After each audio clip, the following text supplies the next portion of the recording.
otros componentes. Estos barcos son hechos en varias partes del mundo, generalmente en la parte norte de Europa, Dinamarca, Holanda, etcétera, que tienen una tradición de fabricación naviera muy grande, y también los encontramos ahora, pues por supuesto, en China, en Corea, porque pues es una industria que existe mundialmente. No hay ningún barco que pueda llegar a ningún puerto del mundo sin que sea apoyado por un remolcador y guiado por el piloto práctico de cada localidad. Uno o varios remolcadores, dependiendo de su tamaño. Por consiguiente, yo diría que el corazón de toda la operación marítima nace de estos pequeños aparatos, que son pequeños gigantes de las aguas.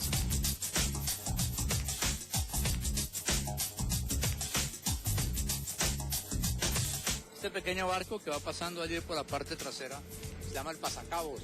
Ese es un barco ya de Ecopetrol, de la refinería, que se encarga de pasar las amarras porque ya nuestro aparato está contra el muelle. Entonces vamos a atracarlo debidamente, a asegurarlo. Entonces ese pequeño barquito es el que lleva todas las amarras.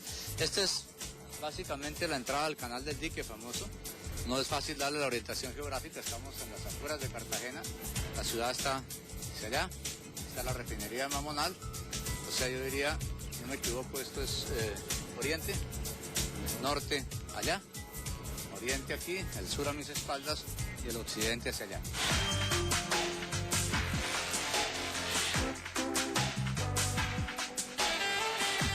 Aun cuando las condiciones climáticas no nos dan la mayor precisión visual, allá al fondo, se ve esa punta de tierra, es la desembocadura del canal del dique.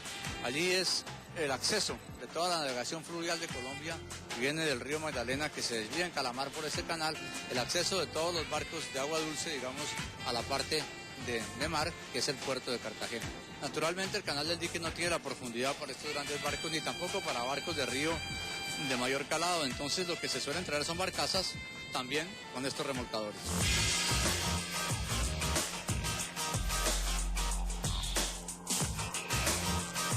Remolcador de tamaño promedio hacia lo grande, como el que estábamos viendo, tiene dos motores, Cummins en este caso, de 16 cilindros cada uno, biturbo, de 50.000 centímetros cúbicos de desplazamiento. Son tan grandes que se tienen que mover y manejar y reparar dentro del mismo barco. No se desmontan, todos tienen los repuestos, inclusive en esos transatlánticos ya, que son de otras dimensiones todavía mayores, vienen con las herramientas y con los puentegrúas construidos en el cuarto de máquinas, de tal manera que uno pueda mover, levantar los pistones, los árboles de levas, etcétera, uno por uno. Inclusive a veces se daña un solo cilindro, le quitan ese pistón y siguen andando con otros. Son motores que trabajan con un combustible diésel pesado, que tiene un largo proceso de encendido, hay que calentarlo, etcétera, y pues son diésel, como es obvio suponerlo, tiene un trabajo muy lento, entre 600 y 1800 revoluciones como máximo. Y además de eso tienen las plantas eléctricas para generar toda la energía, aire comprimido y todos los otros servicios del barco, que también cuando llega a tierra se pueden conectar a la energía natural, que dependiendo de las condiciones de venta y de precio, pues puede ser más económico que operar las propias de este barco.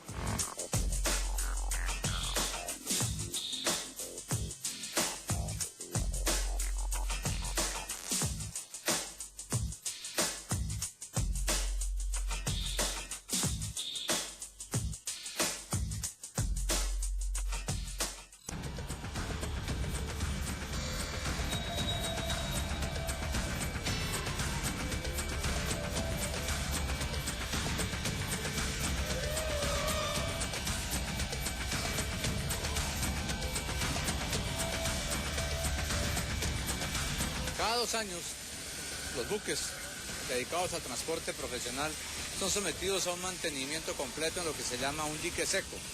Los traen del mar sobre estos rieles, con winches, y proceden a hacer toda una inspección como la que estamos viendo en este remolcador, que es un poco más grande que en el que estuvimos montando en la mañana de hoy cuando empezamos la nota. Dentro de este aparato hay 2 motores de 4.500 caballos y un motor adicional en la parte delantera que le ayuda a maniobrar de una manera más fácil para determinadas operaciones en los puertos. Cabe notar que los elementos náuticos son un poco subestimados porque tienen una muy mala vejez, en el sentido de que el mar los ataca mucho, se ven corrodidos, se ven sucios, se ven manchados, se ven pintados, de hecho los vienen pintando todo el día. Y pues obviamente que hay muchos elementos dentro del mar, la sal, los animales, las plantas, que hacen un deterioro enorme en los cascos. Por eso cada 2 años hay que volverlos a reconstruir casi completos y aquí vienen en este sitio a ese mantenimiento. Y hay que anotar que este remolcador fue construido totalmente en Colombia. Por consiguiente es una industria que tiene mucho desarrollo y que provee este tipo de remolcadores y de otros barcos. Por supuesto, aquí pueden ver ustedes todo tipo de navíos que están siendo refaccionados, reactualizados, modificados para nuevas especificaciones. Y creo que aquí también hay una gran parte de la industria que se mueve en el agua, que nosotros desde las montañas, desde los Andes, desde el 90% del país subestimamos o quizás ni conocemos, ni teníamos la idea de que existía.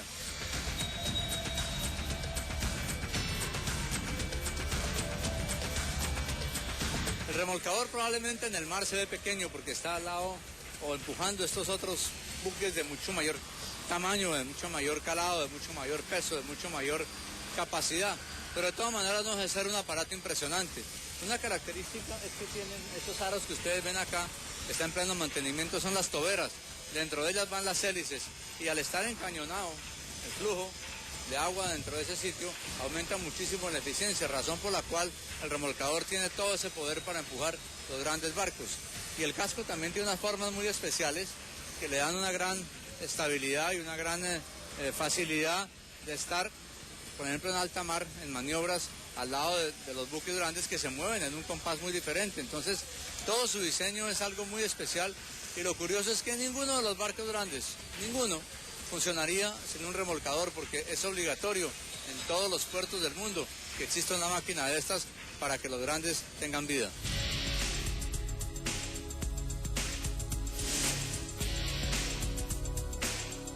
Esto, lo que quiero mostrar, es un astillero. ¿Por qué le decimos astillero? Probablemente es un nombre de muy vieja data de cuando los barcos eran hechos de madera y aquí pues solamente en estos sitios había residuos, astillas, pedazos, palos de toda la construcción de los barcos. Hoy es todo en acero. Pero miren ustedes cómo funciona. Sobre estos rieles, con unas grúas, traen los barcos, los sacan del mar, los van jalando y después estos rieles los pueden mover lateralmente de tal forma que van colocando los barcos como en un parqueadero en seco, se llama un dique seco, para que puedan trabajar por debajo e igualmente los pueden regresar a alta mar por esta misma vía. Todos los barcos del mundo se construyen en sitios de este tipo. Estos rieles y todas estas estructuras están sobre pilotes que tienen 15 metros de profundidad porque naturalmente el peso de un barco de estos requiere una plataforma, un piso sumamente sólido y duradero, por supuesto, porque estos no son sitios de trabajo para un día, son sitios de trabajo para muchos años y para muchos barcos.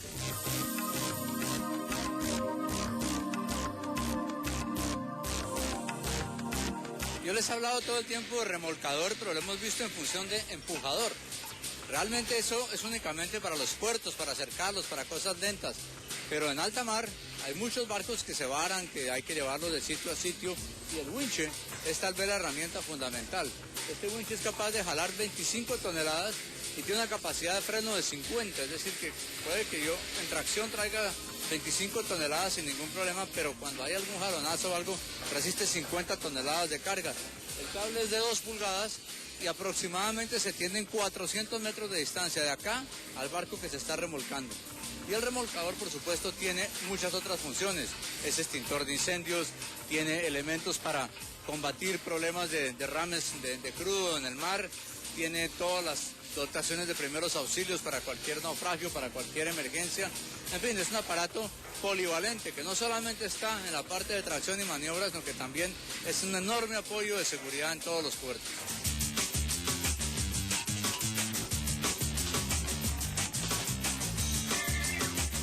Hemos aprovechado que este remolcador Coveñas se encuentra en el dique para visitar su cuarto de máquinas y que están en reposo, porque cuando esto trabaja el ruido es ensordecedor y el calor ni se diga. Estos son los motores más grandes que hemos visto. Tiene 16 cilindros en B. Ustedes pueden contar los pasos que voy a dar. Estoy en el cilindro último. 1, 2, 3, 4, 5, 6. Podríamos decir que tiene sensiblemente 7 metros de largo el motor. Otro banco de cilindros del otro lado, ya no es turbo, es un motor con un compresor, con un soplador permanente del aire de admisión y es de 2 tiempos, tiene las válvulas de admisión en la parte de abajo, las válvulas de escape en la parte de arriba. Es un motor muy curioso, un motor Detroit, que tiene la módica suma de 2.200 caballos de potencia. por 2, uno a cada lado, pues tenemos 4.400 caballos, algo inverosímil, a lo cual complementamos con estos otros motorcitos que parecen de juguete, pero son en realidad también muy grandes, son las plantas eléctricas, los compresores, lo que le dan energía y servicios al resto del barco. Pero estos motores son realmente impresionantes y creo que, pues ustedes no sé si las tomas alcanzan a dar la magnitud de la máquina, pero hay que incluirlas porque aquí en la tripa del remolcador se juega todo su rendimiento y se juega todo su diseño. De aquí a para allá, las propelas, los embragues que son neumáticos, todo lo que hace que el aparato funcione, pues está contenido en este punto que se llama el cuarto de máquinas.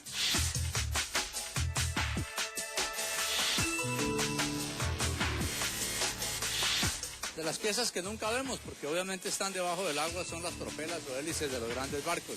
Esta es una que no es muy grande, les quiero advertir, hay mucho más grandes, ¿sí?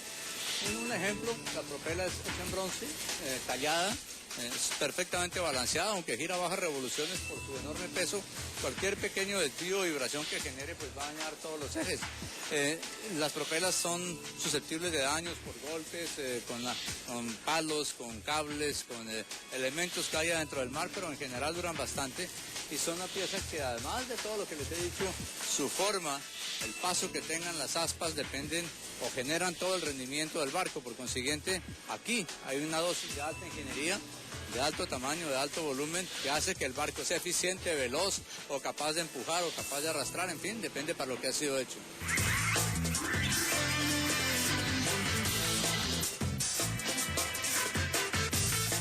Visto el eje, ya su largo nos indica que lo que hay al final, la propela o la hélice, no es menos en tamaño ni en proporciones. Esta es una de las hélices del remolcador Coveñas que estábamos viendo que estaba desarmado.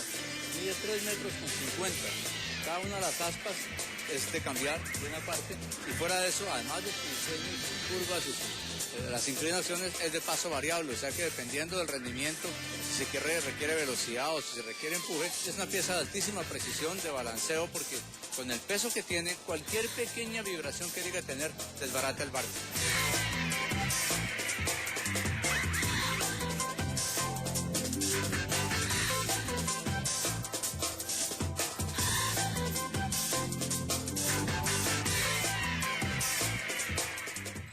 Queremos haberla aprovechado también cubriendo todos los frentes de la operación de los remolcadores, su parte mecánica, su parte humana, todo lo que significan para la economía, como les he dicho, para el movimiento de los puertos de Cartagena y del mundo entero. Un tema distinto en Motor TV como siempre, como lo será el próximo miércoles, retro, con los Jaguar, que también cumplieron 60 años. Estamos con lo mejor de la televisión colombiana en materia de motores.